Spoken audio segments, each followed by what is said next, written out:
रविशंकर जी, ये सवाल आपसे जुड़ा हुआ है।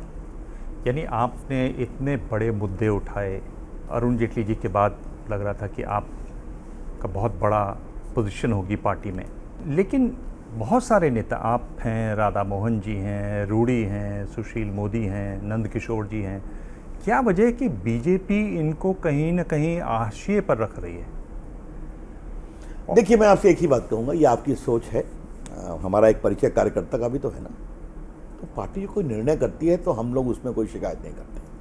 मैं सांसद हूँ, अपने क्षेत्र में समय देता हूँ, पार्टी की ओर से चीज़ों को रखता हूँ, संसद में बोलता हूँ, बाहर में बोलता हूँ।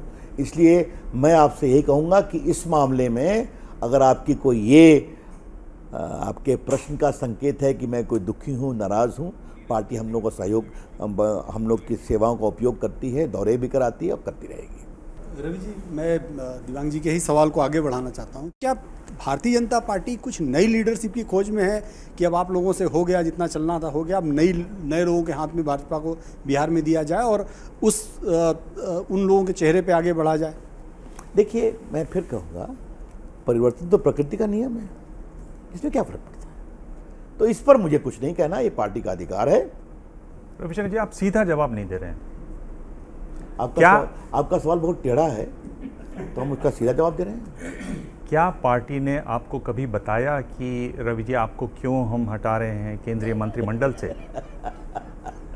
देखो दिव्यांग बाबू, मैं बहुत विनम्रता से कहूँगा और ऐसे सीधा कहूँगा कि इसको रखना है नहीं रखना है, ये प्रधानमंत्री का विशेषाधिकार है, निसंदेह, और हमें उसका सम्मान करना चाहिए। बिल्कुल, बस इसके आगे कुछ नहीं कहना मुझे।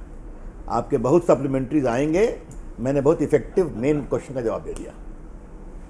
पर आप मंत्री रहे और अच्छे मंत्री रहे, आपको नहीं लगता कि पार्टी की ये जिम्मेदारी भी है कि भाई आपको कम से कम बताएं तो सही? देखिए ये बात थी, मैं पूछ रहा हूँ आपके जितने सवाल होंगे, आपने मुझे अच्छा मंत्री माना, इसके लिए हृदय से धन्यवाद आपको।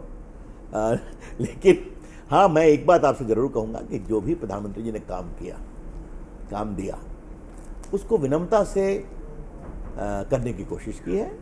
और मुझे बहुत गर्व है कि 3 तलाक ऐसे महत्वपूर्ण मामले को एज ए लॉ मिनिस्टर में लाने का मौका मिला, 1500 कानून को समाप्त किया, डिजिटल इंडिया को सफल करने का कार्यक्रम किया, जो आपके इलेक्ट्रॉनिक मैन्युफैक्चरिंग, दो मोबाइल फैक्ट्री थी 14 में, अब 270 है। आपके ये जो नोएडा जहाँ बैठे हुए हैं ना, इसके आसपास के इलाके में 93 फैक्ट्रियाँ आई हैं। अच्छा लगता है, ये देश के लिए काम करने का अवसर मिला। तो ये प्रधानमंत्री का मेरे प्रति जो विश्वास था कि देश के लिए इतने बड़े काम करने का अवसर मिला, इसके लिए मैं बहुत कृतज्ञ हूँ। And that's all. चलिए, आप इसका जवाब नहीं देंगे तो आप नहीं देंगे, ये मैं जानता हूँ। मैं इसको छोड़ देता हूँ, आगे चलते हैं। क्या मजबूरी है मेरी, बताइए। मैं अभी आपको बताती हूँ कि मैंने ओए होए होए होए, नमकीन के चटकारे लेते हुए टकटकी मार के डिबेट शो को पॉज रिपीट कर करके देख रहे हैं जोगिंदर जी।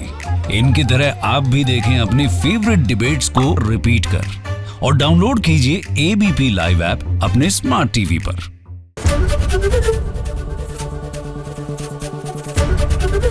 एबीपी न्यूज आपको रखे आगे।